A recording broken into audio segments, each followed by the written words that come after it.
So the big battle for Bears fans at the moment is, does Chicago stick with Justin Fields moving forward, or do they take a quarterback with the #1 overall pick? And if they do stick with that #1 overall pick, many think that it'll be Caleb Williams, but I want to start a video series with you guys, especially for Chicago Bears fans, about comparing Caleb Williams to other top quarterbacks and who may be the better choice if the Chicago Bears should stick at #1 and take Williams, or they should trade back, still get a quarterback, but get more picks. And today, I am going to do Caleb Williams of University of Southern California versus Drake Maye of University of North Carolina. I'm going to say this now. I have a feeling the comment section is going to be a war zone between people trying to defend against which quarterback they want to take, whether or sticking with Fields. So I cannot wait to see that. Hello, everyone, and welcome back to this episode of Just Another Year Chicago. My name is Nick Rody, and as always, thank you for tuning in. Before I get into more, like this video if you want the Bears to explore all options at quarterback for 2024, and that could include keeping Fields at QB1 and bringing in a rookie as his backup. And comment who you want your QB1 to be out of the three: Justin Fields, Caleb Williams, or Drake Maye. Put it in the comment section below and see what other people think. And as always, please hit that subscribe button to stay up to date on all Chicago Bears news and content. So let's start with Caleb Williams. The 6'1", 215-pound junior from USC declared for the NFL draft, and a lot of people predict he will be the #1 overall pick. He began his college career with the Oklahoma Sooners back in 2021, where he played in 11 games with a little less than 2,000 passing yards, 21 touchdowns, 4 interceptions, 442 rushing yards, and 6 rushing touchdowns, totaling over 2,300 yards of total offense, 27 touchdowns, and those 4 turnovers. Not bad at all, and I'm sure Oklahoma wish they could have kept him because he entered the transfer portal and went to USC. In 2022, Williams won the Heisman Trophy winner for his play, where he played in 14 games with over 4,500 passing yards, 42 passing touchdowns, 5 interceptions with a 67% completion percentage,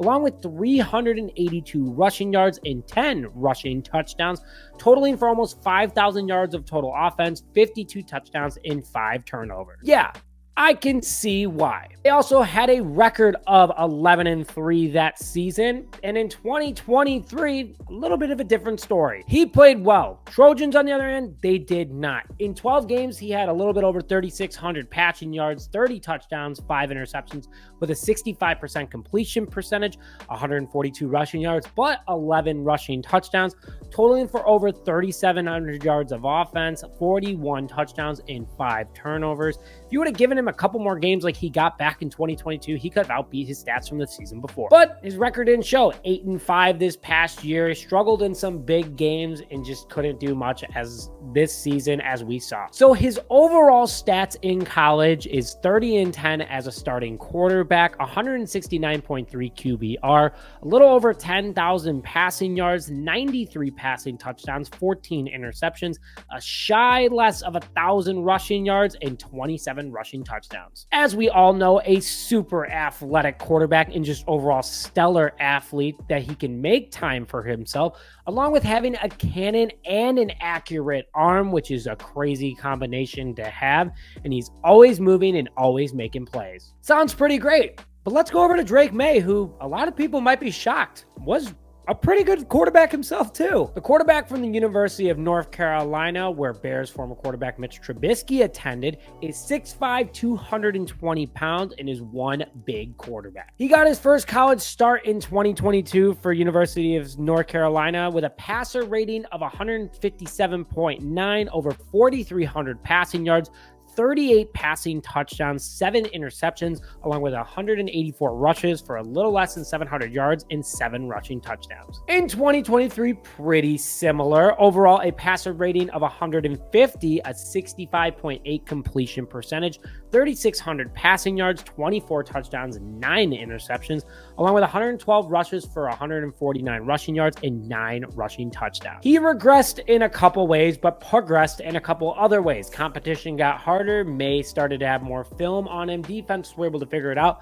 but he still was effective. His overall stats, though, as a starter is 17-10, not the greatest record, with 154.1 QBR, 8,018 passing yards, 63 passing touchdowns, 16 interceptions, 1,209 rushing yards, and 16 rushing touchdowns. For a guy his size, he is very mobile and can play out of the shotgun or under center, has insane arm strength and accuracy combination for a guy of his ability, has unreal vision according to scouts thanks to his size, doesn't go down easy, and he was able to do those stats with one of the worst offensive lines in college football the last 2 years. So comparing the two, Williams dominates more categories, but he had more playing time, played in a different division, no doubt about it, a little bit tougher than Drake Maye, but Drake Maye's still an athletic big guy who can get the job done, who a lot of scouts think is more NFL ready than Williams.